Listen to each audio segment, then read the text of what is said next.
सियावर रामचंद्र की जय।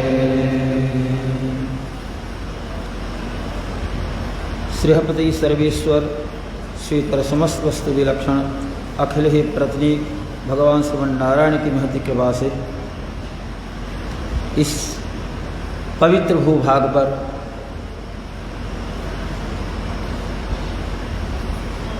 भगवान की मंगलमयी कथा गाथा चल रही है। अभी हम लोग भगवान नाम संकीर्तन का सहारा ले रहे थे। अलग अलग युगों में अलग अलग ढंग से भगवान को प्रसन्न करने का विधान शास्त्रकारों ने निरूपित किया है। किसी युग में यज्ञ के माध्यम से, अनुष्ठान के माध्यम से, उसके पूर्व युग में केवल ध्यान के माध्यम से परमात्मा अनुकूल बन सकते हैं। उसके बाद के युग तृतीय युग में भगवान की सेवा शुश्रूषा, फूल तुलसी या अन्य मंदिर से संबंधित क्रियाओं में अपने आप को संसक्त बनाकर लगाकर मनुष्य अपना कल्याण का मार्ग प्रशस्त कर सकता है, मोक्ष का मार्ग व्यवस्थित कर सकता है। लेकिन कलयुग में केवल भगवान के नाम का सहारा ही पर्याप्त है। इस युग में अन्य क्रियाएं सब व्यर्थ की होंगी ऐसा नहीं कहा जा सकता। वो सारी क्रियाएं भी अपने स्थान पर है, लेकिन यदि दुख है, कष्ट है, परेशानी है, समस्याग्रस्त हैं,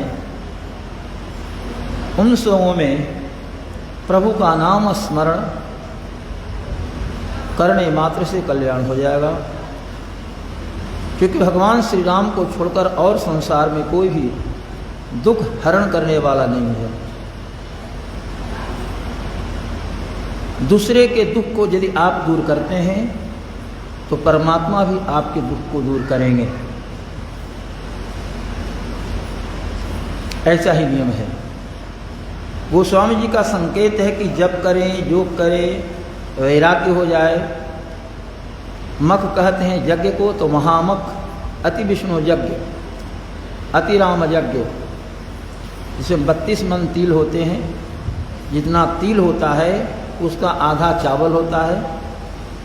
अति विष्णु यज्ञ, अति राम यज्ञ में 32 मन तिल, उसके आधा 16 मन चावल, उसके आधा 8 मन जौ, पुनः उसके अनुपात में घृत और अन्य सामग्रियाँ मिलाई जाती हैं। तो महामख करें, दान भी करें, दया भी हो, इंद्रियों का निग्रह भी करें। मुनिसिद्ध महात्मा सुरेश गणेश, इन सबों का भी साहचर्य प्राप्त हो, इन सबों के साथ भी रहें, इन सबों से भी आशीर्वाद ग्रहण करते रहें। निगम, वेद, आगम, पांचरात्रादि शास्त्र, तो निगम और आगम दक्षिण भारत में तो स्पष्ट होता है कि जिन मंदिरों का आगम शास्त्र के अनुसार प्रतिष्ठा की गई है उसे न्यायालय मानता है, और आगम शास्त्र के अतिरिक्त जिन मूर्तियों की प्रतिष्ठा हुई है उसको मान्यता न्यायालय नहीं देता। आगम तंत्र शास्त्र है, हमारे यहाँ भी लक्ष्मी तंत्र है, और पांचरात्र भी तंत्र ही है। पांचरात्र आगम, तो निगम आगम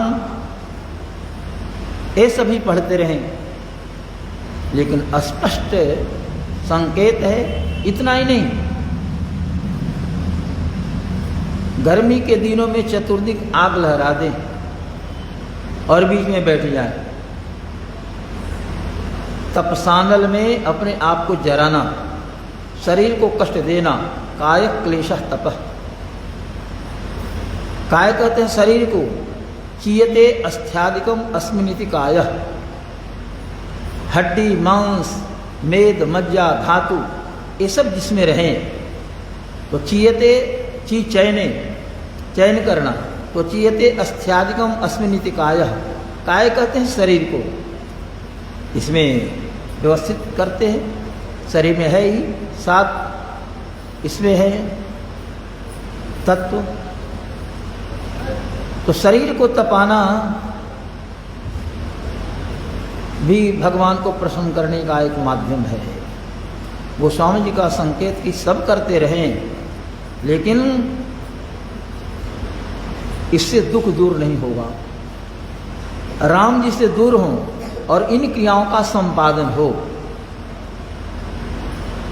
तपस्या कर रहे हो, शरीर को ये कर रहे हो, जाड़े की दिनों में जल में, शीतल जल में खड़े होकर आंख बंद किए चिंतन कर रहे हो। और रघुनाथ जी जब तक अनुग्रह नहीं करेंगे तो सारी क्रियाएं व्यर्थ चली जाएगी। तो संसार में दुख हरण करने वाले एक केवल हमारे श्री रघुनाथ जी हैं, भगवान श्री राम ही हैं।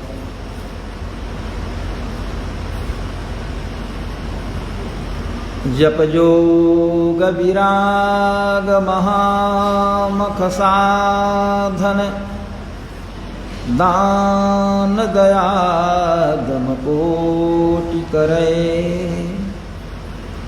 मुनि सिद्ध सुरेश गणेश महेश से सेवत जन्म अनेक मरे। एक जन्म नहीं, सुरेश महेश गणेश की सेवा करते कितने जन्म बीत जाएं, लेकिन उससे लाभ नहीं होगा। जप जोग विराग महामख साधन, दान दया दम कोटि करे, मुनि सिद्ध सुरेश गणेश महेशु से सेवत जन्म अनेक मरे। निगमागम ज्ञान पुराण पढ़े,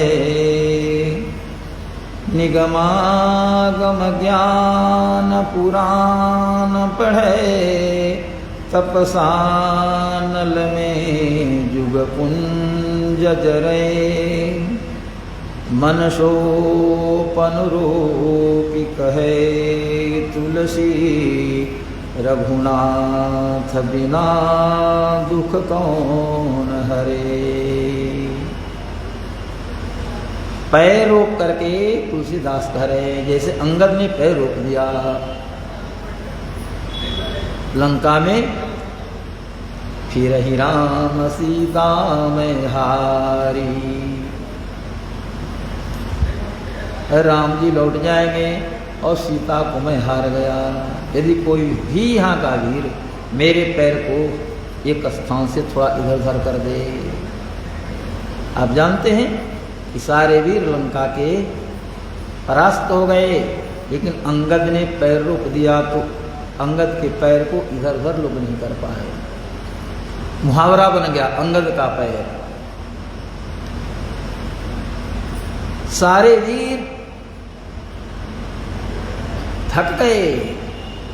कई वीरों ने एक बार पैर में लगकर चाहा उसके पैर को स्थान से विचलित कर दूं, लेकिन सफलता नहीं मिली, क्योंकि रघुनाथ जी का स्मरण करके अंगद ने पैर रोका था।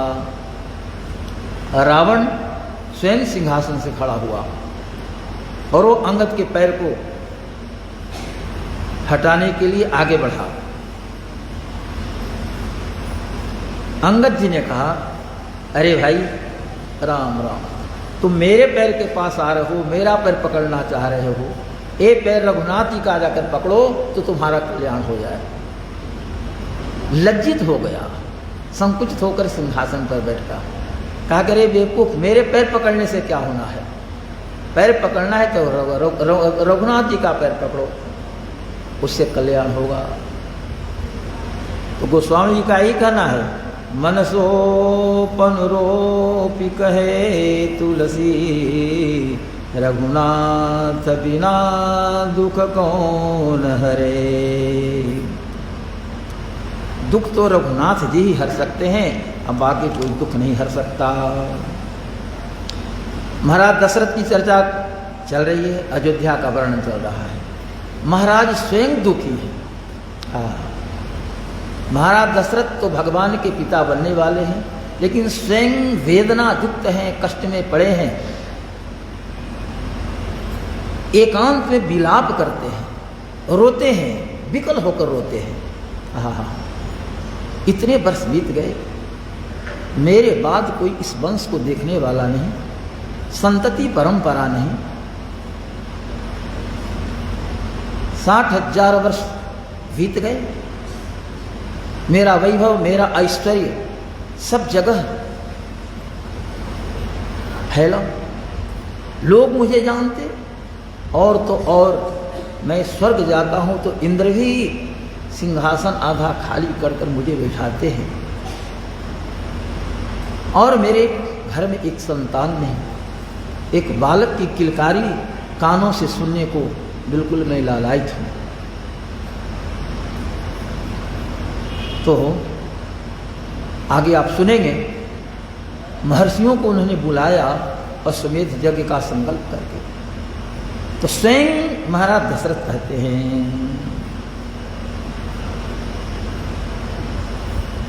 ममलालप्यमानस्य सुतार्थम नास्ति वै सुखम, तदर्थम है मेधेन यक्षामीति मतिर्मम।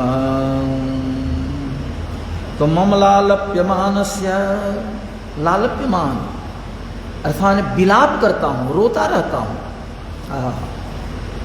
एक क्षण शांति नहीं मिलती। सिंहासन पर बैठता हूँ, प्रजाओं के साथ बात करता हूँ, मेरी स्त्रियां हैं, सबों के साथ संभाषण भी होता है, लेकिन दिल में चैन नहीं, मन अशांत रहता है, लालप्यमान में विलाप करता रहता हूँ। ओहो, आगे कैसे ये राज्य का संचालन होगा? मेरे पूर्वजों ने कैसे वैकुंठ से इस दिव्य नगर को यहाँ लाकर स्थापित किया, मैंने इसका संवर्धन किया। देवगण भी अयोध्या में आकर स्वरूप बदलकर भ्रमण करते हैं। अयोध्या की वीथियों में घूमने में उनको आनंद उतना मिलता है जितना उनको अमरावती में नहीं आनंद मिलता है। स्वरूप बदलकर देवगण परिभ्रमण करते रहते हैं, लेकिन एक मैं, एक संतान के लिए, पुत्र के बगैर असहाय विलाप करता हूँ, लालप्यमान। चूंकि इनका ऐश्वर्य और एक तो वाल्मीकि ने इतने शब्दों में किया, मंत्रियों के ऊपर विश्वास है। मंत्री वही सफल मंत्री है, अमात्य मंत्री गुप्त परिभाषण, गुप्त परिभाषण करने वाले मंत्री होते हैं, अमात्य कहलाते हैं। तो राजा ने जो चिंतन किया है, निर्णय किया है, उस निर्णय को किसी के सामने प्रकट नहीं करना ये मंत्री का प्रथम कर्तव्य है।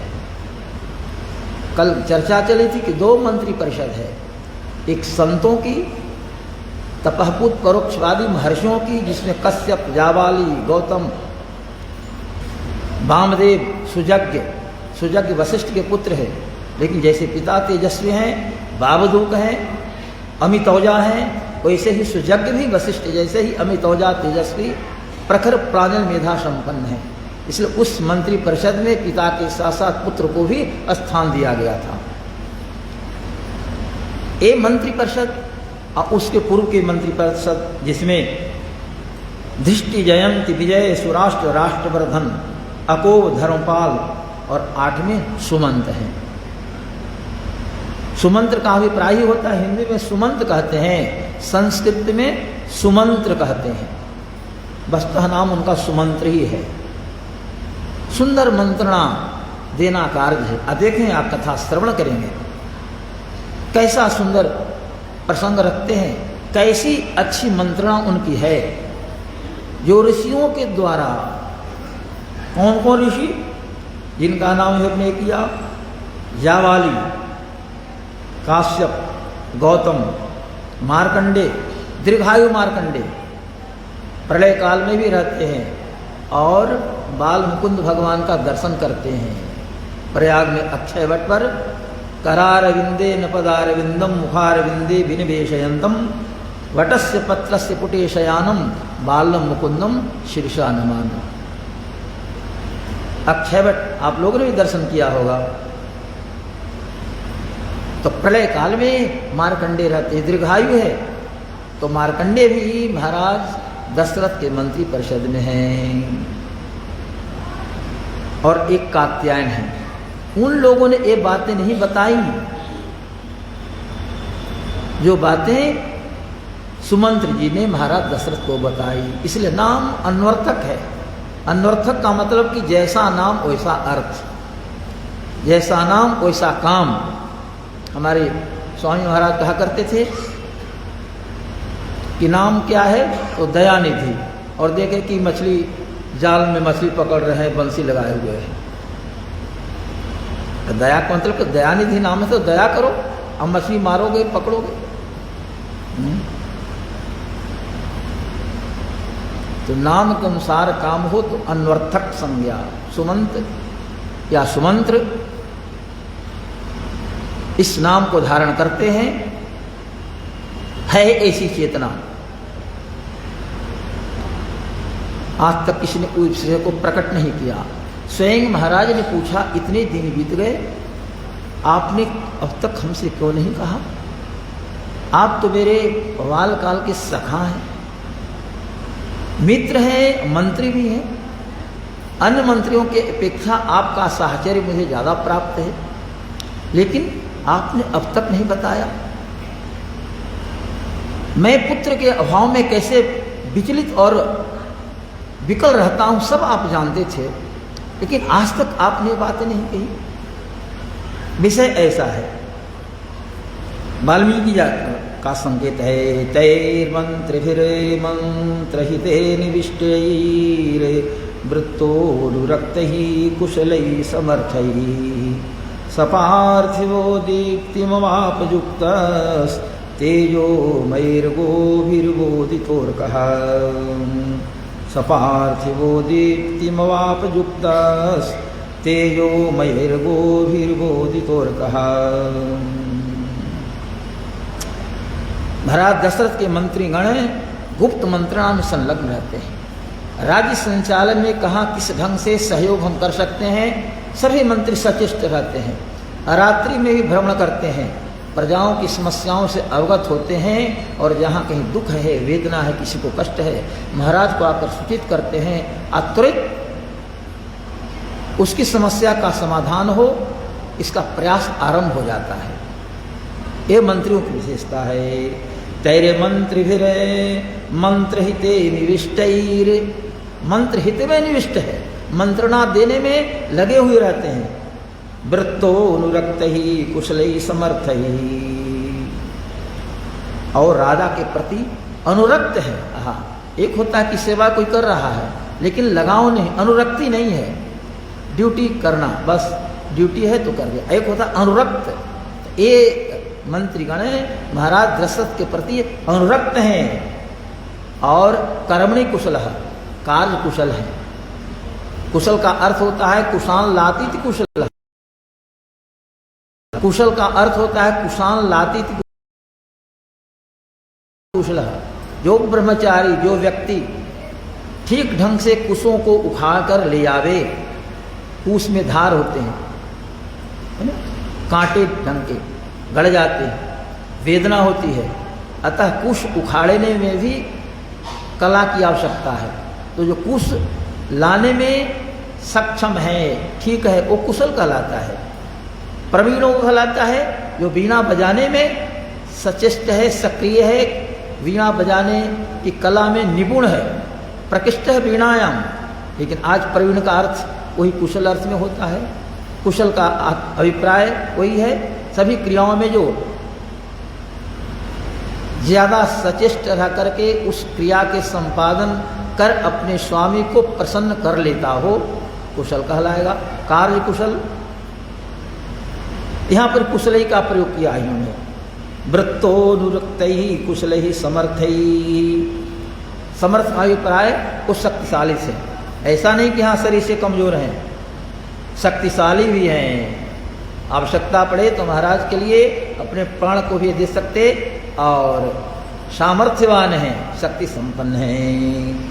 सपार्थिवो दीप्तिमवापयुक्तः, इस प्रकार से इन मंत्रियों के द्वारा दशरथ उसी प्रकार से सुशोभित होते हैं अयोध्या में। जैसे प्रातः काल सूर्य का उदय होता है तो सूर्य उदित होते अपने किरणों से संपूर्ण ब्रह्मांड को, संपूर्ण विश्व को, व्योम को विभाषित कर देते हैं, प्रकाशित कर देते हैं। उसी प्रकार से इन मंत्रियों की मंत्रणा, इन मंत्रियों के सहयोग से, इनके साहचर्य से महाराज दशरथ उसी प्रकार से प्रकाशित होते हैं जैसे आकाश में सूर्य अपने किरणों के साथ प्रकाशित होते हैं। समझिए, सूर्य के साथ उपमा दी जा रही है, ऐसे महाराज दशरथ हैं। लेकिन क्या संसार है, क्या संसार की विचित्रता है और क्या भगवान की लीला है। रघुनाथ बिना दुख कौन हरे, सब कुछ है लेकिन पुत्र नहीं है। इसलिए पुत्र के अभाव में महाराज ममलालप्यमानस्य सुतार्थम नास्ति वै सुखम, मेरे घर में पुत्र नहीं है। हजारों वर्ष बीत गए। वाल्मीकि रामायण के अनुसार 300 और रानियां इनकी थी। मानस और अध्यात्म रामायण के अनुसार, या आप लोग सामान्य रूप में जानते हैं, कौशल्या, कैकेयी, सुमित्रा, ये 3 रानियां, और सुमित्रा तो गया की ही थी, गया क्षेत्र की रहने वाली सुमित्रा। तो ये 3 रानियां प्रसिद्ध थी, लेकिन और भी 300 स्त्रियां, उससे भी ज्यादा, ये वाल्मीकि में आया है। उतनी रानियों के रहते भी महाराज के मन में सुख नहीं है, इसलिए कि रघुनाथ जी की अब तक कृपा नहीं हुई है। रघुनाथ जी प्रेरणा देंगे, भगवान की प्रेरणा से भगवतीय आराधना में, भगवत संबंधी आराधना में संलग्न होने का विचार होगा और धीरे धीरे उनका दुख जो है वह भागता चला जाएगा। इसलिए गोस्वामी जी का ये संकेत, बस यहाँ रहे वहाँ रहे, किसी क्षेत्र में रहें, सब कुछ करें, लेकिन दुख तो भगवान श्री राम ही हरेंगे।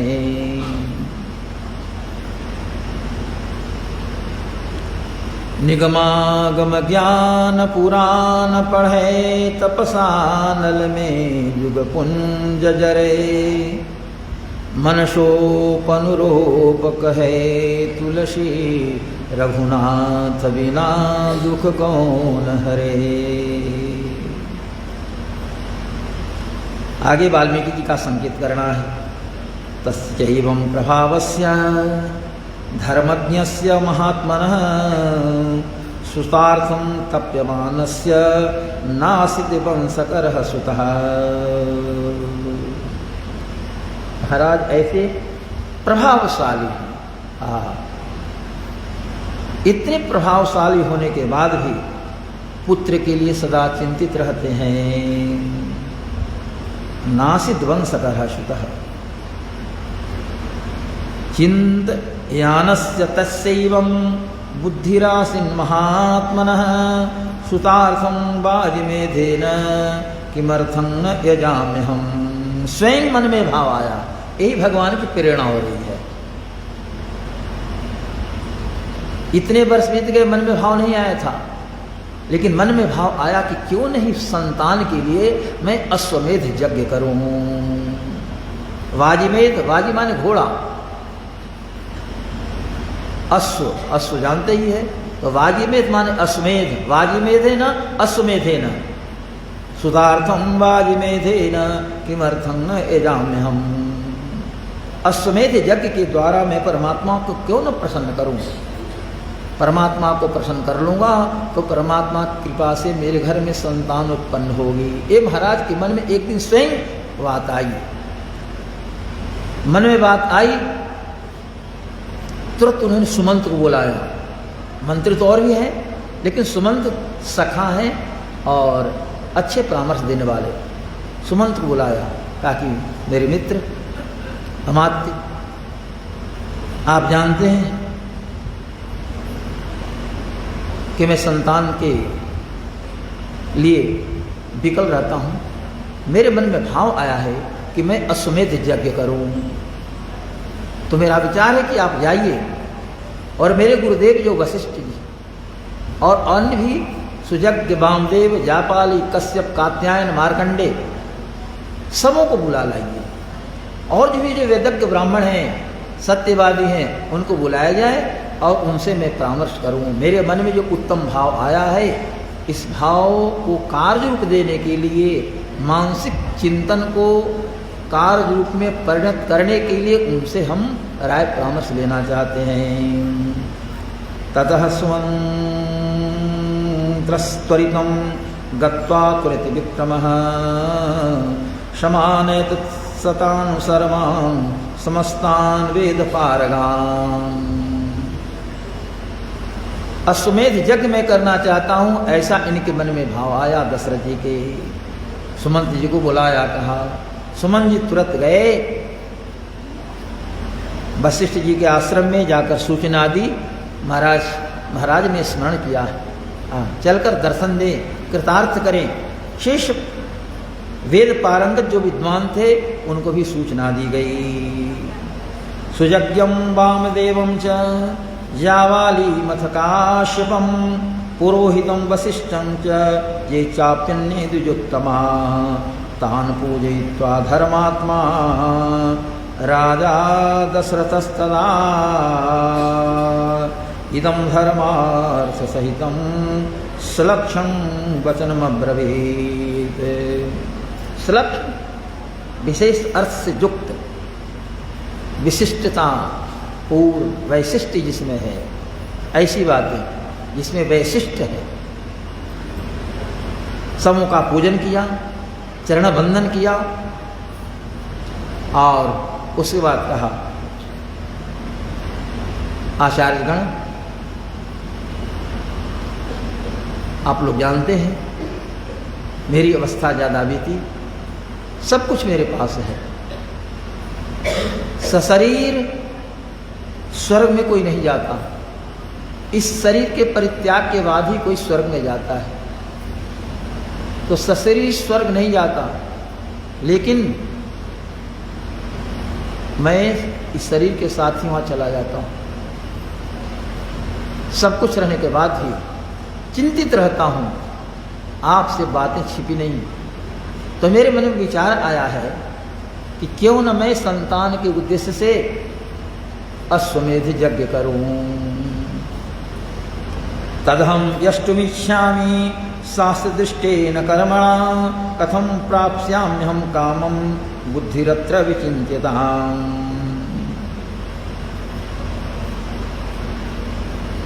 तो हमने तो मन में विचार किया, तो आप लोग स्वयं वेदज्ञ हैं, बुद्धिमान हैं, धीमान हैं, प्रज्ञावान हैं, शिवशिवान हैं, सारस्वत हैं, सरस्वती है, ग्रीव की आराधना में आप लोग लगे रहते हैं। अतः हमने जितना चिंतन किया इससे और ज़्यादा चिंतन आप कर सकते हैं। अतः मेरे लिए अभ्युदय कारक कौन सा कार्य आप बताएं। ऐसा जब दशरथ ने कहा हाथ जोड़कर, तो जितने लोग थे सबने कहा बाढ़म बाढ़म, साधु साधु। महाराज क्या कहना है, बहुत अच्छा, आपने जो विचार किया इससे अच्छा और विचार हो ही क्या सकता है। ये तो परमात्मा की प्रेरणा से ही आपके अंदर इतना सुंदर भाव प्रकट हुआ है। ततः साधित तद्वाक्यम ब्राह्मणः प्रत्यपूजयन् वसिष्ठ प्रमुखा सर्वे पार्थिवस्य मुखे कृतम। पार्थिवस्य राज्ञः, महाराज दशरथ के मुख से ये बातें सुनकर के वशिष्ठ आदि जितने प्रमुख ऋषि थे सब लोग ने इसका अनुमोदन किया। अवश्य आप अश्वमेध यज्ञ करें। अश्वमेध यज्ञ करने से जो दोष है, पूर्व जन्म में आपके द्वारा कोई अपराध हो गया हो वो अपराध का मार्जन हो जाएगा। सत्य कि पुत्र प्रतिबंधकत्व दोष समाप्त हो जाएगा। जैसे हम लोग चलते हैं, चल रहे हैं और तेजी से गाड़ी जा रही है, अब तो लोग पोल ही रख देते हैं। सीमेंट वाला जो बिजली लाइन के पोल है, एक से संतोष नहीं होता है तो दो दो रख देते हैं। कुछ लोग बगल से निकलने का प्रयास करते हैं कि इधर से गाड़ी निकल जाए। हमने अनुभव किया कि अब देखा कि पूरी सड़क पोल से ये कर दिया गया कि इधर से भी नहीं जा सकते, नहीं इधर से जा सकते। धीरे धीरे इस पर जाइए, और सबका कोर है पोल का है, तो गाड़ी पार करने में बड़ी दिक्कत होती है। लेकिन अब जिसको जाना है तो जाएंगे ही, वो प्रतिबंधक है। गाड़ी गति से नियत स्थान पर पहुंच जाए, इसमें सड़क पर जो दो पोल रख देते लोग हैं, लोगों ने रख दिया है, वो प्रतिबंधक है। प्रशासन वाले कभी हटाते हैं तो प्रतिबंधक हट जाता है, फिर गाड़ी ठीक से चलती है। या कहीं बहुत ऊंचे ऊंचे लोग बना देते हैं, उसको भी ऊपर से लोग छांटते हैं। अश्वमेध यज्ञ करने से पुत्र प्रतिबंधकत्व दोष था, वो प्रतिबंधकत्व समाप्त हो जाएगा। अर्थात जो बंधन था, बंधन हट जाएगा। होगा तो पुत्रष्टि यज्ञ से संतान की उत्पत्ति, पुत्रष्टि यज्ञ से संतान होगी, श्रृंगी ऋषि के माध्यम से, वो कथा आगे आएगी। लेकिन एक पुत्र प्रतिबंधकत्व दोष का निराकरण हो जाएगा। तो सारे ऋषियों ने एक स्वर से कहा, बिल्कुल महाराज ऐसा ही किया जाए। और वशिष्ठ जी तो अग्रणी हैं, उन्होंने कहा कि देखा जाए। सोचना नहीं, आपके मन में उत्तम विचार आया। कुछ ऐसे कार्य होते हैं जिसमें मनुष्य को चिरकारी नहीं होना चाहिए। चिरकारी, चिर माने विलंब। कुछ कार्य ऐसे हैं जिसमें त्वरित निर्णय लें और त्वरित कार्य आरंभ कर दें। किसी को दंड देना है, ये भी पुराणों में बात आई है। किसी को दंड देना है तो आप बहुत सोचिए, बहुत विचारिए कीजिए, दंड दें नहीं दें। किसी से कर्ज लेना है तो भी सोचिए, कर्ज लूँगा, कर्ज पूरा कर पाऊँगा नहीं कर पाऊँगा, उसमें भी चिंतन कीजिए। जमीन वगैरह की झगड़ा झंझट है, अब इससे हम विवाद करें न करें, बहुत सोचिए। परिवार के कुछ सदस्य कुछ मनमुटाव की बात है तो विग्रह कर लें, कटु बोल करके समाधान कर लें, इस पर बहुत सोचिए। पत्नी से कोई विवाद हो रहा हो तो अब कटु शब्द में हम प्रकट कर दें या मन में रखें, अच्छा वही है कि मन में रखें। इस प्रकार से कई बातें स्कंद पुराण में मनुष्यों के लिए, गृहस्थों के लिए लिखी गई हैं। उसमें मनुष्यों को चिरकारी होना चाहिए। पिता ने कह दिया कि देखो ये तुम्हारा छोटा भाई है, छड़ी उठाओ और 2 छड़ी मारो। पिता ने कह दिया, तो आपको सोचना है कि पिताजी ने तो कह दिया, अब मैं क्या करूं? ये मेरा छोटा भाई है। तो जैसे मैं पिताजी का पुत्र हूं, वैसे छोटा भाई भी बड़े भाई के लिए पुत्रवत ही होता है। तो पिता ने मुझे कहा और मैं अपने छोटे भाई का पिता तुल्य हूं, तो क्या पिताजी के आदेश का पालन करूं और 2 छड़ी दे दूं, 2 डंडा दे दूं? नहीं। तो उसमें चिरकारी होना है, माने विचार करना है कि ऐसा नहीं करना चाहिए। छोटा बच्चा कोई अपराध कर देता है तो तुरंत दंड देंगे? नहीं। इसलिए इसमें चिरकारी होना है। लेकिन कोई अच्छा काम करना है, मंदिर में चलें, भगवान का दर्शन करें, अच्छा चलेंगे, कोई बात नहीं, क्या रखा है, अभी तो समय है, सायंकाल जाएंगे। आज सायंकाल वर्षा होने लगी, मंदिर नहीं आ सके। उस दिन आते तो ऐसा मुहूर्त था, सर्वार्थ सिद्धि योग, अमृत योग, उस दिन भगवान का दर्शन करते तो 1 महीना दर्शन करने से जितना पुण्य आपको प्राप्त होता, उस दिन दर्शन करने से पुण्य मिल जाता। तो इसमें चिरकारी नहीं, त्वरित कार्य, शीघ्र इसको पूर्ण कीजिए। किसी को कुछ देना है, कर्ज लेने में सोचिए, चिरकारी बनिए, लेकिन देने की बात हो, दे देना है भाई, क्या रखा है। अब मन में देगा कि नहीं देगा, लौटाएगा कि नहीं लौटाएगा, ऐसा नहीं। अरे परमात्मा तो देख रहे हैं। इस प्रकार से अच्छे कार्यों में व्यक्ति को चिरकारी नहीं होना चाहिए। अच्छा संकल्प आए उसको तुरंत पूरा कीजिए। और नहीं तो मन में अच्छा संकल्प आया, उसको आपने पूरा नहीं किया, तो कोई महिला जैसे गर्भपात कराती है, गर्भवती हो गई और किसी कारण से, अब तो विवेचन का विषय नहीं है, लेकिन कन्याएं रहती हैं तो दवा के माध्यम से या किसी ढंग से हम लोग तो रोज उस विषय से निपटते हैं, लेकिन शास्त्र उसका निषेध करता है। तो जैसे गर्भपात कराने से पाप लगता है, क्या पता उस गर्भ में परमात्मा ने स्वयं अपने आप को प्रविष्ट कराया हो, उस गर्भ के माध्यम से कोई संत अपने पूर्व संस्कार के माध्यम से प्रवेश किए हों, और ऐसा काम यदि हुआ तो दोष माना जाएगा।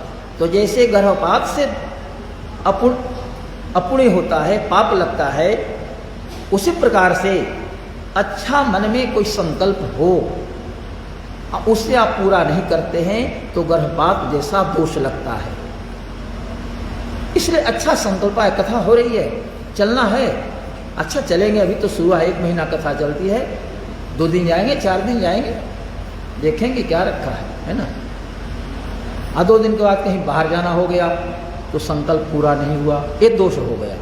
इसलिए मन में कैसा होता है, कैसा कार्यक्रम चलता है, महाराज जी बोलते हैं तो कुछ सुनने में कैसा लगता है, तो हाँ ठीक है, अच्छा चलेंगे, देखेंगे, यदि बात अच्छी लगेगी तो आए 1-2 शाम, कुछ अच्छी लगी तो ठीक है, नहीं तो फिर अपना बंद कर दिए।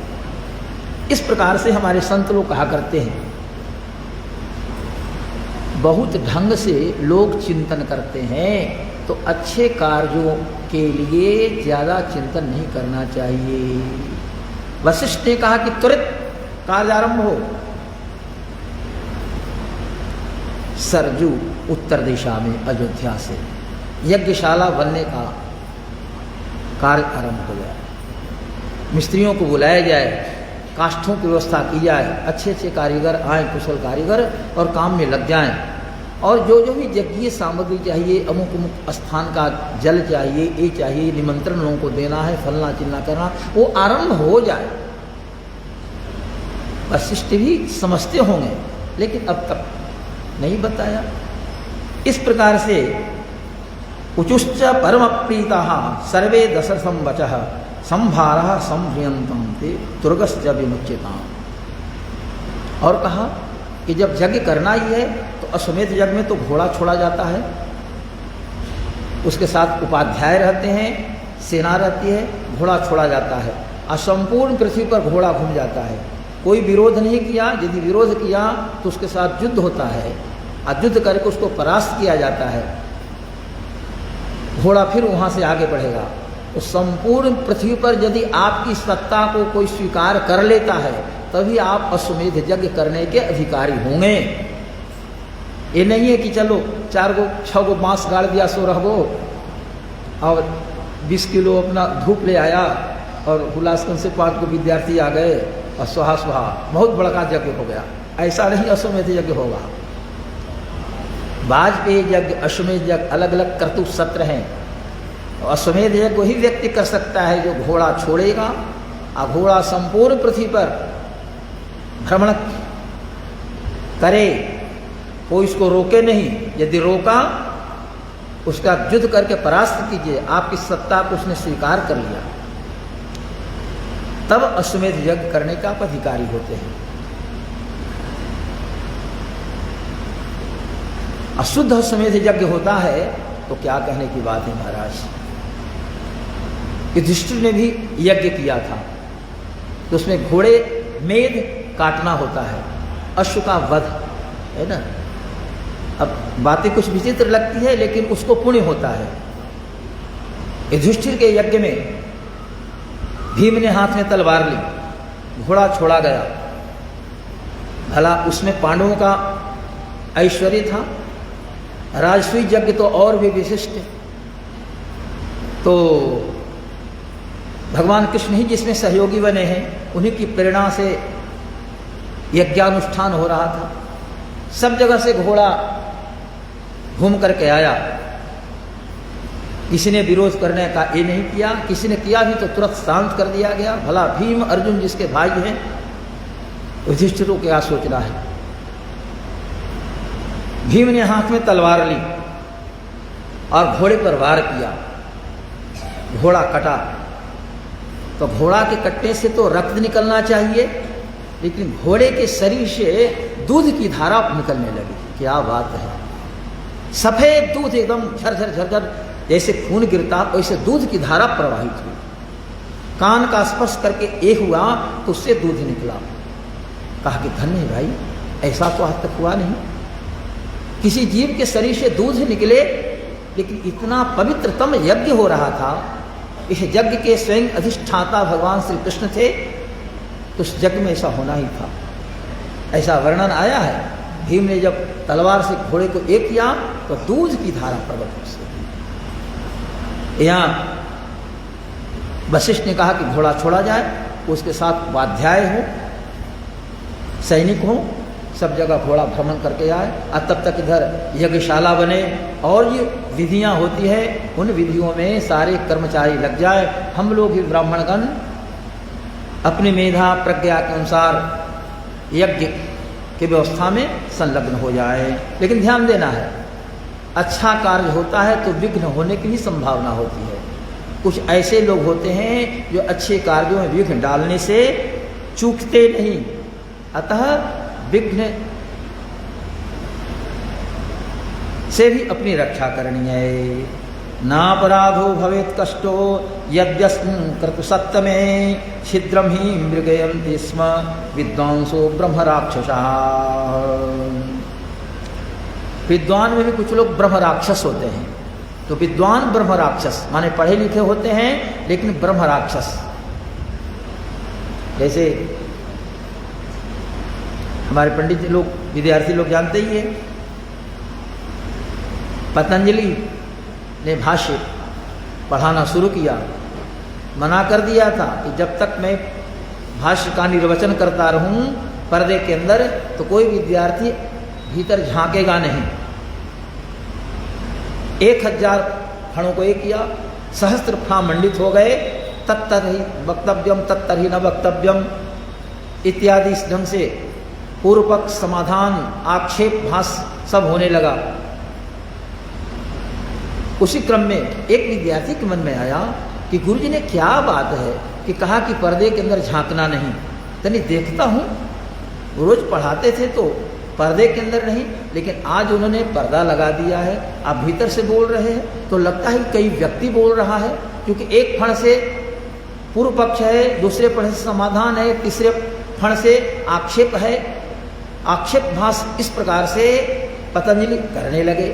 तो कुतूहल विद्यार्थी के मन में हुआ, तो विद्यार्थी ने पर्दे को हटा करके और जरा देखना चाहा। जैसे पर्दा हटाया तो हाँ, तो पतंजलि 1000 फण से युक्त थे। क्रोध आया और क्रोधाग्नि में जितने विद्यार्थी बैठे थे सब जलकर भस्म हो गए।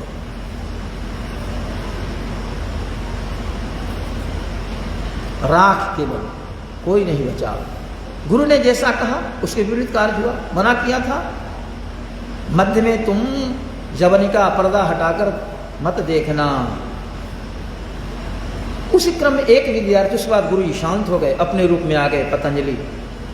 एक विद्यार्थी तृषार्थ अर्थात प्यास लग गई तो जल पीने चला गया था।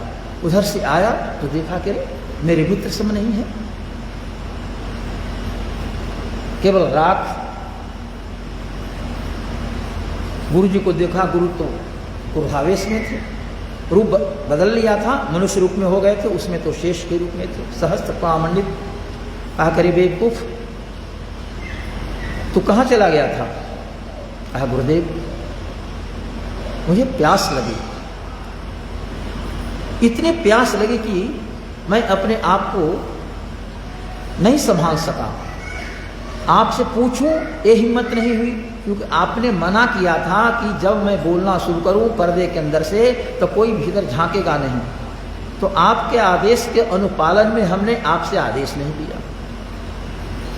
आदेश पहले हो गया कि नहीं देखना है, उधर नहीं गया। प्यास इतनी जोरों की लगी, पानी पीने चला गया। आया हूं तो यहाँ का दृश्य देखकर हतप्रभु क्षमा करेंगे गुरुदेव।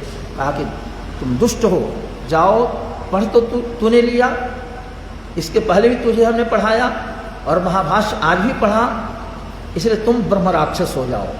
विद्वान जो अपनी क्रियाओं का संपादन नहीं करता वो ब्रह्म राक्षस। और देखो ये वृक्ष है, इस पर रहना, कोई आए तो उसे पाणिनि व्याकरण पढ़ाना। जिस दिन कोई शुद्ध तुम्हारे प्रश्न का उत्तर दे देगा, उसे पढ़ा दोगे तो तुम ब्रह्म राक्षस योनि से मुक्त हो जाओगे। पूछना पचेर निष्ठायाम किम रूपम, पच धातु से निष्ठा प्रत्यय करने पर कैसा रूप होता है।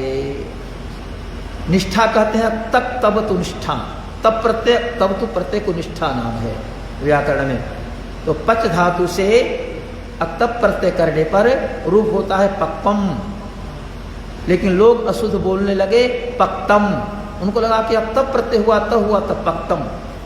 तो तुम प्रश्न करना, जो सटीक उत्तर दे देगा उसको तुम मेरा ये महाभाष्य पढ़ा देना, जितना तुम पढ़े हो, इस योनि से छुटकारा मिल जाए।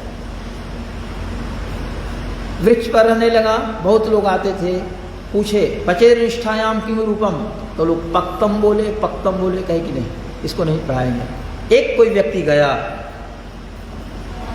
पूछा उस ब्रह्म राक्षस ने पच धातु से निष्ठा प्रत्यय करने पर, अक्तप प्रत्यय करने पर कैसा रूप होगा। पचो वह है कि नहीं, सूत्र है। तो उसने उत्तर दिया पक्वम। कहा करे ठीक है, ये तो व्याकरण मालूम पड़ता है, पढ़ोगे? हाँ अवश्य पढ़ूंगा। तो ही ब्रह्म राक्षस ऊपर से बर के पत्ते पर नख से लिख लिख करके गिराने लगा और इधर ये संग्रह करने लगे। बाद में और कथा आती है, उस योनि से छुटकारा मिल गई। यहाँ वशिष्ठ जी कह रहे हैं कि भाई देखो, श्रेष्ठ यज्ञ होना है तो श्रेष्ठ यज्ञ में कोई कष्टप्रद अपराध न बन जाए, किसी को आमंत्रित करे और उसके साथ ठीक व्यवहार नहीं हो तो उससे अच्छा है कि उसको बुलाया नहीं जाए। अब बुलाया जाए तो उनका सम्मान किया जाए। तो महाराज तो इसका काम, महाराज तो अपने स्तर से इसका निष्पादन करेंगे, लेकिन हम लोगों का भी कर्तव्य है कि हम लोग इस पर सजग रहे। महाराज ने विशेष ढंग से कहा, इस पर विशेष ध्यान देना है। थोड़ा भी कहीं दोष होगा तो छिद्र खोजने वाले लोग होते हैं, वो छिद्र खोजते रहते हैं, त्रुटि खोजते हैं, और अच्छाई उन्हें दिखाई नहीं पड़ती लेकिन बुराई दिखाई पड़ती है। अपने में सहस्त्र छिद्र हो चलनी जैसे, उस पर ध्यान नहीं जाएगा, लेकिन दूसरे में 3 कोना है सूप जैसे, तो कहें कि तुम में तो 3 गो कोना है ना। कैसे है? चलनी दूसरे सूप के, कहावत है इतिहास में ना, जिसमें सहस्त्र छिद्र है। चलनी ने सूप को दूसरे जा कि तुम्हारे कोना 2-3 हैं, सूप में कोना होता है। सूप ने कहा कि अपने नहीं देखते हो, तुम्हें तो सहस्त्र छिद्र है। इसलिए कह रहे हैं किसे, छिद्रम ही मृगयन्ते स्म विद्वांसो ब्रह्म राक्षसा। विद्वान ब्रह्म राक्षस जग में विघ्न डालने के लिए छिद्र ढूंढा करते हैं, अतः उसे सावधान रहना है, क्योंकि विधिहीन जो यज्ञ होता है उसका कर्ता नष्ट हो जाता है। विधिहीनस्य यज्ञस्य सद्यः कर्ता विनश्यति, यही का श्लोक है, बड़ा प्रसिद्ध है। बहुत पंडित लोग बोलते हैं विधिहीनस्य यज्ञस्य सद्यः कर्ता विनश्यति। विधिहीन जो यज्ञ होता है उसका कर्ता सद्य हमारे त्वरित नष्ट हो जाता है। तो यज्ञ से परमात्मा प्रसन्न होते हैं, लेकिन उसमें विधि पूर्वक कार्य नहीं हो तो फिर कर्ता पर प्रभाव पड़ता है। भगवान की प्रतिष्ठा होनी चाहिए। मंदिर में भगवान को प्रतिष्ठित करना बहुत अच्छा कार्य है, लेकिन नहीं प्रतिष्ठा समोरिपु, प्रतिष्ठा से बढ़कर कोई शत्रु भी नहीं है। भगवान को बुला लिया मंत्र से, भगवान की प्रतिष्ठा हो गई, कुछ दिन तक विधि व्यवस्था चली और बाद में फिर भगवान भूखे हैं, कोई देख नहीं रहा है। 3 साल तक यदि भगवान को भोग नहीं लगता है तो उनके अंदर से ईश्वरत्व समाप्त हो जाता है, भगवान नहीं रह पाते। भयंकर दोष है। इसलिए लिखा प्रतिष्ठा पद्धति में नहीं प्रतिष्ठा समो रिपु, प्रतिष्ठा से बढ़कर कोई शत्रु नहीं है। मंदिर में एक ईंट लगाना भी बड़ा पुण्य का कार्य होता है, लेकिन बड़ा मंदिर बना दे और भगवान की सेवा नहीं हो, 3 शाम 4 शाम भोग नहीं लगे तो ईश्वर नाखुश होते हैं। अब भगवान तो इतने कृपालु हैं कि तो अहेतु की कृपा निर्हेतु की कृपा किया करते हैं। एक वेश्या पान खाई, पान खाने के बाद लोग वो पान के डंठल पर थोड़ा चूना ले लेते हैं या पत्ते पर, अब बाद में पान उसने विचार किया कहीं दीवार मिलेगी, कुछ मिलेगा तो उसमें पोत दूंगी, हाथ साफ कर लूँगी। तो गुजरते इसमें एक मंदिर मिल गया, मंदिर की दीवार थी, तो लगा कि हाथ साफ करना है, तो वेश्या ने अपने हाथ में जो चूना था वैसे मंदिर की दीवार में से पोत दिया, है ना। तो थोड़ा कुछ दूर तक सफ़ेद हो गया, वेश्या मरी, जमदूत आ गए, नरक में ले जाएंगे। जीवन में इसने तो अच्छा कार्य किया नहीं है, तब तक भगवान के दूत भी आ जाए। भगवत दूत आगे किसको बैकुंठ ले जाएंगे? राम जी के लोग साकेत ले जाएंगे। कहा कि क्यों? अरे ये वेश्या ने तो कहीं पुण्य कार्य किया नहीं।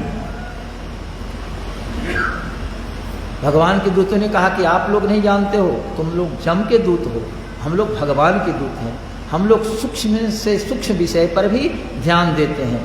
कहाँ किसने थोड़ा भी पुण्य किया, उसके बदले में उसको क्या मिलना चाहिए, इस पर भी गौर करते हैं। अरे तुम नहीं जानते, इस वेश्या ने एक बार मंदिर की पुताई की है चूने से। अब आप सोचिए, अरे उसने तो पान खा करके मुंह को लाल करने के उद्देश्य से चूना मुंह में एक किया होगा, और जो बच गया जूठन वो हाथ साफ करने के उद्देश्य से दीवार में से पोत दी। लेकिन दीवार तो कुछ तो सफ़ेद हो ही गया उतना दूर। भगवान कैसे भोले हैं, भगवान ने मान लिया कि वेश्या के पास जितना चूना था उतना तो लगा करके सफ़ेद मंदिर कर दी ना, दीवार को सफ़ेद किया, इसलिए इसको साकेत बैकुंठ बुलाओ। अब भगवान ने बुला लिया अपने लोक में, क्या बात है। बोले भक्त वत्सल भगवान की। ये निर्हेतु की कृपा भगवान की होती है, बिना हेतु की कृपा। आहा, गाय भाग रही है, ऐसे और भी दृष्टांत है। इसलिए है कि भगवान का स्मरण चिंतन किया जाए तो भगवान हमारी छोटी बात को भी, छोटे पुण्य को बहुत बड़ा मान करके कल्याण का साधन मान लेते हैं, बना देते हैं। भजन हो। श्री राम धुन में जब तक मन तू मगन न होगा, श्री राम धुन में जब तक मन तू मगन न होगा, श्री राम धुन में जब तक मन तू मगन, श्री राम धुन में जब तक मन तू मगन न होगा। जग जाल छूटने का तब तक यत्न न होगा, जग जाल छूटने तब तक, जग जाल छूटने का तब तक यत्न न होगा।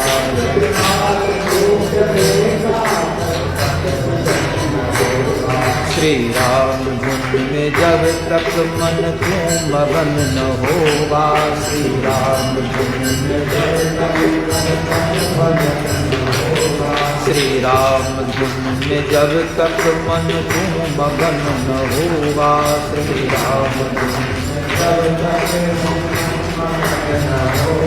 जग जाल छूटने का तब तक जतन न होगा, जग जाल छूटने। संसार की घटा से क्या प्यास बुझ सकेगी, संसार की घटा से, संसार की घटा से क्या प्यास बुझ सकेगी, संसार की घटा से क्या प्यास बुझ सकेगी। चातक दृगों को जब तक घन श्याम घन न होगा, चातक दृगों को जब,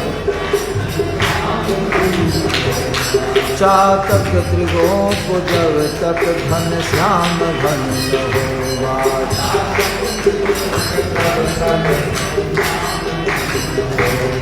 व्यापार धन कमा कर तू लाख साज सज ले। व्यापार धन कमा कर तू लाख साज सज ले। व्यापार धन कमा कर तू लाख साज सज ले। व्यापार धन कमा कर तू लाख साज सज ले। होगा सुखी न तब तक संतोष धन न होगा। होगा सुखी न तब तक संतोष धन न होगा। होगा सुखी न तब तक संतोष धन न होगा। होगा सुखी न तब तक संतोष धन न होगा। श्री राम धुन में जब तक मन तू मगन न होगा। श्री राम धुन में जब तक श्री राम धुन में जब तक मन तू मगन न होगा। श्री राम धुन में जब तक जग जाल छूटने का तब तक जतन न होगा।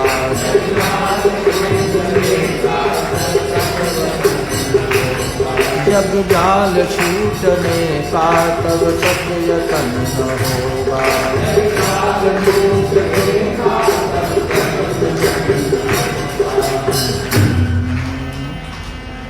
बस पीछे से भी थोड़ा सहयोग किया जाता है तो यहाँ तो एकदम तुरंत। सत्यनारायण व्रत कथायां प्रथमोध्यायः तुरंत विराम। बोलिए भक्तवत्सल भगवान की जय। कौशल किशोर भगवान की जय। व्यापार धन खूब कमाइए, ऐश्वर्यशाली बन जाएं, लेकिन जब तक संतोष नहीं है तो वेद व्यास जी ने लिखा है कि संतोषी व्यक्ति के लिए भगवान का थोड़ा प्रसाद आंवला भर भी मिल जाए तो पर्याप्त है। उसे स्वीकार करके आप बहुत दिन तक वो जीवित रह सकता है। और असंतुष्ट व्यक्ति के लिए संपूर्ण पृथ्वी का साम्राज्य दे दिया जाए, पृथ्वी में धन धान्य जितने हैं सब अर्पित कर दिया जाए, लेकिन उसे संतोष नहीं है तो एक पृथ्वी ही उसके लिए कम है। हम लोग संस्कृत सम्मेलन में गए थे भोपाल। ये वाक्य वहां लिखा था, आगतः नमस्तुभ्यम सर्वस्याभ्यागतो गुरु। अभ्यागत सभी के लिए गुरु तुल्य है, जो भी समागत हैं सबको नमस्कार है। और वही संतोष नहीं है तो पूरी पृथ्वी आपको अर्पित कर दी जाए, और पृथ्वी पर इतने हीरे जवाहरात मकान दुकान हैं सब आपके जिम्मे कोई कर दे, लेकिन संतोष नहीं है तो आप असंतुष्ट ही रहेंगे, दुखानुभव करते रहेंगे। लेकिन यदि संतोष है तो एक झोपड़ी में रहकर भी आप आनंदानुभव करेंगे। समझे कि राम जी की कृपा है, जैसे प्रतिदिन आप लोग गाते हैं, साथ देते हैं ना, अंतिम में सब भार भगवान को सौंप देना है। वो भगवान हमें महल में रखे या झोपड़ी में रखे, महलों में रखे चाहे झोपड़ी में निवास दे। इस प्रकार से चिंतन हुआ। विधिहीन यज्ञ का अनुष्ठान करने वाला जो व्यक्ति होता है वो नष्ट होता है, अतः सावधानी आवश्यक है। तथेति चापूर्वं सर्वे मंत्रिणः प्रतिपूजितः पार्थिवेन्द्रस्य तद्वाक्यं यथा पूर्वं निशम्यते। इस प्रकार से इधर काल आरंभ हुआ। ब्राह्मण लोग गए। सुमंत जी ने महाराज दशरथ के पास जाकर कहा, महाराज श्री मैं एक बात आपको बताना चाहता हूं। कहा कि आप हमें बताना चाहते हैं? अरे आपके लिए तो सदैव दरवाजा खुला है, आप तो सुंदर मंत्रणा देते हैं, इसलिए आपका नाम सुमंत्र है। अच्छी मंत्रणा दे ताकि देखिए मैं बता रहा हूं, आप तो अश्वमेध यज्ञ कर रहे हैं और ऋषियों ने भी इसका समर्थन किया, लेकिन उन वामदेव, जावाली, कात्यायन, मार्कंडे, सुजज्ञ, इन सबों में से किसी ने भी उस तथ्य पर विचार नहीं किया। मैंने एक बात पूर्व में सुनी थी, वो बात आपको बताता हूं, एकांत में बताऊंगा। महाराज दशरथ ने कहा चलो भाई, एकांत में बैठ गए। सुमंत जी ने कहा एक बार ऋषियों की मंडली बैठी थी, हजारों की संख्या में ऋषिगण थे। उसमें चारों भाई पधारे। कौन चार भाई? सृष्टि के प्रथम पुरुष, ब्रह्मा के प्रथम संतान के रूप में चार माने जाते हैं, सनक, सनंदन, सनातन, सनत कुमार। उसमें सनत कुमार जी ने कथा सुनाई थी। एक बड़ी बहुत पहले की बात है, ऋषियों की मंडली में बात सुनाई गई थी। उन्होंने कहा था अयोध्या में महाराज दशरथ होंगे, बड़े प्रतापी तेजस्वी बाबदूक अमित औजा होंगे, शब्द वेदी बाण चलाने में निपुण, उनके जोड़ का उसमें वसुंधरा पर कोई व्यक्ति नहीं होगा। हजारों वर्ष बीत जाने के बाद भी उनके घर में संतान नहीं होगी, पुत्र पैदा नहीं होगा। उस स्थिति में महाराज दुखी होंगे और दुख के क्षण में उपाय पूछेंगे। श्रृंगी ऋषि जो विभांडक के पुत्र हैं और रोमपाद के जामाता और महाराज दशरथ की एक कन्या शांता और रोमपाद के पास रहती। शांता का विवाह रोमपाद ऋषि श्रृंग से करेंगे।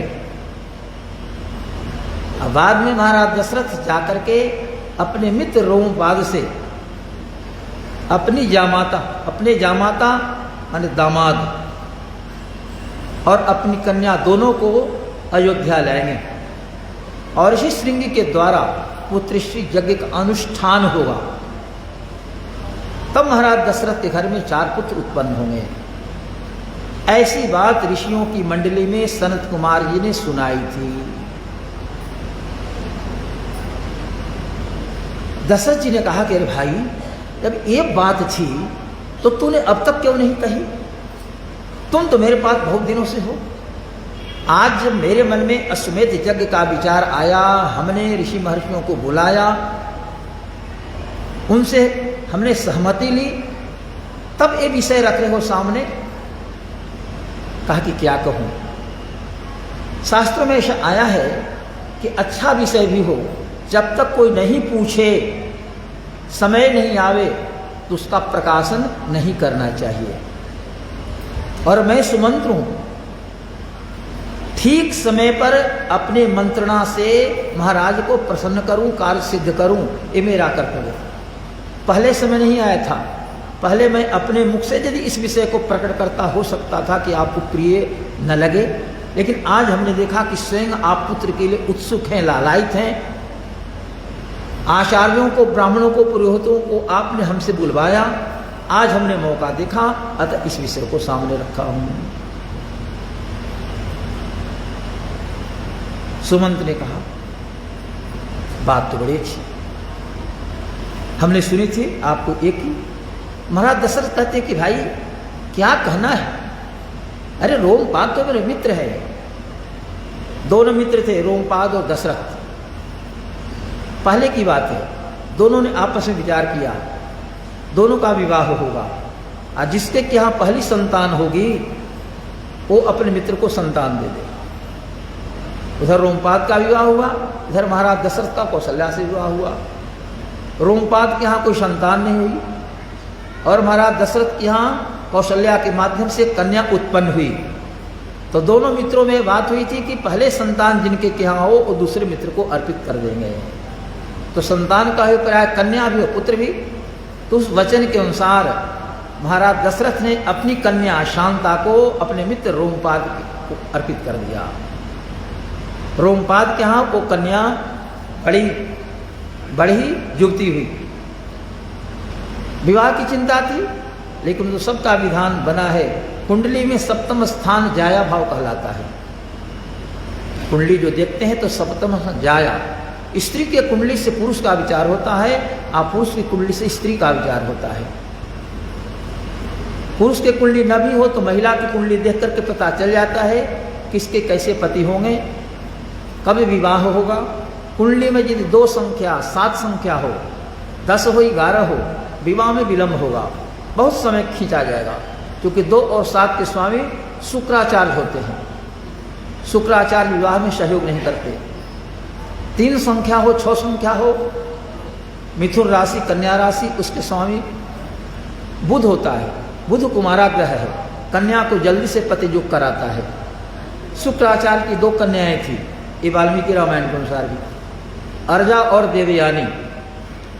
अर्जा का विवाह हुआ ही नहीं।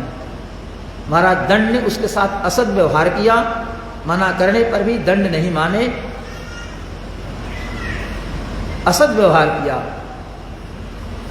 जबरन उसके साथ अमानवीय व्यवहार करने के बाद कन्या पिता के पास गई और शुक्राचार्य ने शाप दे दिया, धक्षता पांशुवर्णेन महता पाक शासनः।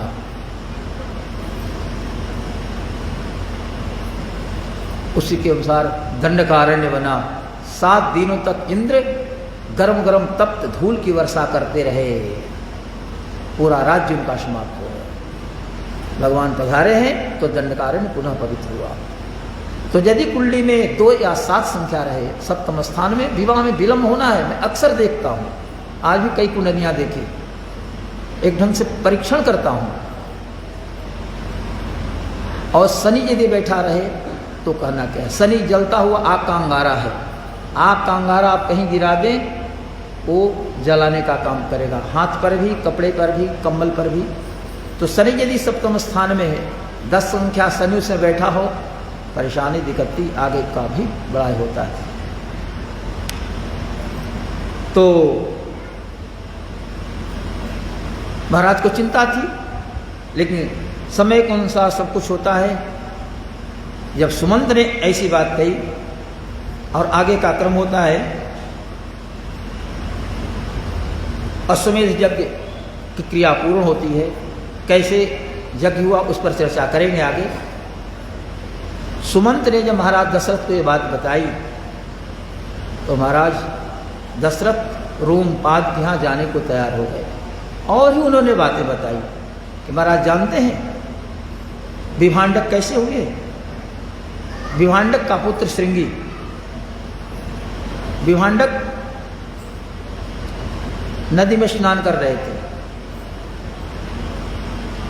एक अप्सरा पर दृष्टि पड़ी, कोई महिला पर, उसे देखकर उनके मन में कुछ भाव आया, शक्ति स्खलित हुआ। एक मृगी जल पी रही थी तो इनका शुक्र उसके मुंह में चला गया और उस मृगी के माध्यम से एक बच्चे का जन्म हुआ। तो मृगी के माध्यम से उत्पन्न होने के कारण उसके माथे में एक सिंह हो गया, नाम पड़ा श्रृंगी। वो विभांडक का पुत्र है। विभांडक इतने तेजस्वी, इतने प्रखर प्रांजल मेधा संपन्न थे, उन्होंने संकल्प ले रखा था कि मेरे पुत्र को मेरे अलावा न कोई पुरुष देखे और न कोई महिला देखे। तो जब से श्रृंगी का जन्म हुआ, युवक हो गए, लेकिन आज तक किसी पुरुष से उनको न मुलाकात हुई पिताजी के अलावा, और महिलाओं को उन्होंने देखा भी नहीं कि महिला भी कोई जाति होती है, कौन महिला होती है पता ही नहीं। सुमंत बता रहे हैं रोमपाद के माध्यम से अपराध हुआ, ब्राह्मणों का तिरस्कार कुछ हो गया, अकाल पड़ गया, अनावृष्टि हो गई, जल के बिना सब लोग परेशान हो रहे हैं। ब्राह्मणों को बुलाया, महाराज उपाय बताएं। मैं समझता हूँ मुझसे अपराध हो गया, लेकिन अपराध का मार्जन भी होना चाहिए।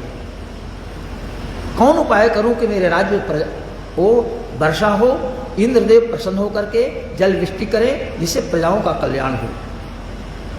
ब्राह्मणों ने कहा कि एक ही उपाय है, आपके राज्य में श्रृंगी ऋषि यदि पैर रख दे तो इंद्र सुवृष्टि करेंगे, पर्याप्त वर्षा होगी। एकमात्र वही उपाय है, श्रृंगी ऋषि आपके राज्य में आ जाएं। अब श्रृंगी ऋषि आएंगे कैसे? कहा कि महाराज श्रृंगी ऋषि को बुलाइए। जितने ब्राह्मण थे, पुरोहित थे, मंत्रीगण, सब लोग कांप गए। वर्ण आया है, कंपिता व्यथिता विरता नता, व्यथित हो गए, हाथ जोड़कर नतमस्तक हो गए। नहीं महाराज, ऐसा नहीं हो सकता, हम लोग विभांडक के आश्रम में नहीं जाएंगे। अरे वो बड़े तेजस्वी हैं, उन्हें संकल्प ले रखा है कि मेरे पुत्र के सामने कोई भी पुरुष आ गया, महिला की बात तो दूर, तो साफ उसको पत्थर बनाएंगे, भस्म कर देंगे। आज तक उनके पुत्र ने अपने पिता के अलावा किसी को देखा ही नहीं है। हम लोग जाएंगे तो कहीं के नहीं रहेंगे। महाराज ने कहा कि तो उपाय ही दूसरा नहीं है। आप लोगों ने ही उपाय बताया कि श्रृंगी ऋषि आपके राज्य में पैर रख दे तो वर्षा होगी। किसी ढंग से उनको लाना है। देखिए, पंडित लोगों के पास बुद्धि होती है, शद अशद विवेकिनी बुद्धि पंडा, पंडा अस्ति संजाता है पंडित तदस्य संजातम तार्कादिभ्यो इतच। पंडा बुद्धि को कहते हैं। तो पंडित लोग तो बुद्धि लगाते ही हैं। तो ब्राह्मणों ने, पंडितों ने विचार किया कि जो काम हम लोग नहीं कर सकते वो काम महिलाएं कर सकती हैं। और महिलाओं में वेश्याएं बहुत प्रवीण होती है, पटु होती है पुरुषों को मिलाने में। वो निर्भीक भी होती हैं, डरती भी नहीं है। तो इन वेश्याओं को मिलाया जाए, इन्हीं को भेजा जाए उनके आश्रम में। आप किसी ढंग से मिला जुला करके श्रृंगी ऋषि को यहाँ ले आएगी। महाराज को एक परामर्श दिया गया। महाराज के राज्य में तो वेश्याएं थी, वो तो राजाओं के यहाँ नर्तन होता है, गान वाद्य होता है। कई वेश्याओं को बुलाया गया, आभार दिया गया कि तुम लोग जाओ विभांडक ऋषि के आश्रम में। वहाँ उनके पुत्र रहते हैं श्रृंगी ऋषि, माथे में एक सिंह है, बड़े तेजस्वी हैं, सूर्य जैसे उनका प्रकाश है। उनको किसी ढंग से मिला जुला कर के यहाँ पर लाना है। वेश्याएं तो निर्भीक होती, तैयार होगी कि ठीक हम सब जाएंगे। जो भी सामग्री संभव था सब सामग्री महाराज से ले लेती है। एक नाव की व्यवस्था होती है और वही नदी के सहारे वहाँ पहुँचती है और देखती रही कि कब विभांडक ऋषि आश्रम छोड़ करके बाहर जाते हैं समिधा लाने, पुष्प लाने, और श्रृंगी ऋषि उनका पुत्र एकाकी आश्रम में रहे। वो देख ली कि वो 2 बजे के लगभग विभांडक आश्रम से दूर निकले तो पहुंच गई वेश्याएं, और पहुंच गई। श्रृंगी ऋषि ने देखा, अरे आज तक तो कि महिला को देखा नहीं था। कहा कि आप सब कहाँ से आए? आप लोग संत हैं, ऋषि हैं, और देखिए हमारी तो दाढ़ी है, लंबी लंबी दाढ़ी भी थी, लेकिन आपके केस नहीं है, आपकी दाढ़ी नहीं है, और आपकी जटा तो लंबी है और नीचे की ओर। महिलाओं को तो कैसे ऐसे होते हैं, तो आपकी जटा इस रूप में है। बड़ा अच्छा, आपका अंग भी हमको, हमारे अंग से आप लोगों का अंग भी कोमल लगता है। इस ढंग से दोनों बातें होने लगी। पहले उन वेश्याओं को उन्होंने फल मूल कंद दिया, अतिथि के रूप में आए हैं, आप ऋषि महर्षि है, पहचानते नहीं है, कितने भोले भाले ऋषि थे। अर्घ दिया, पाद्य दिया, सब वो स्वीकार करती गई।